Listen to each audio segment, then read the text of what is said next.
Chilli paneer masala செய்யலாம். இதுக்கு நான் வந்து 1/4 கப் வந்து மைதா மாவு, 1/4 கப் வந்து கார்ன்ஃப்ளவர் மாவு, 1 ஸ்பூன் வந்து சில்லி பவுடர், கொஞ்சம் மஞ்சத்தூள், தேவையான அளவுக்கு உப்பு, கொஞ்சம் தண்ணி சேர்த்து நல்லா கரைச்சிட்டு, இப்போ இதில் வந்து நான் 250 கிராம் பன்னீரும் வந்து க்யூபாக கட் பண்ணி இந்த மாதிரி சேர்த்துட்டு இதை எண்ணெயில் போட்டு பொரித்து தனியாக எடுத்து வச்சுக்கலாம்.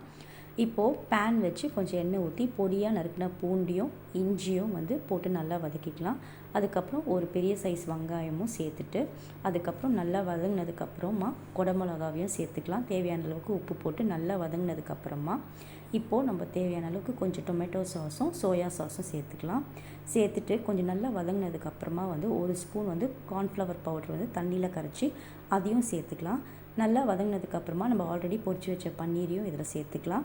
சேர்த்ததுக்கப்புறம் ஒரு ஸ்பூன் வந்து மிளகுத்தூள் சேர்த்து நல்லா நம்ம வந்து கிளறி விட்டோன்னா நம்மளுக்கு சில்லி பன்னீர் மசாலா ரெடி. நீங்களும் ட்ரை பண்ணுங்கள்.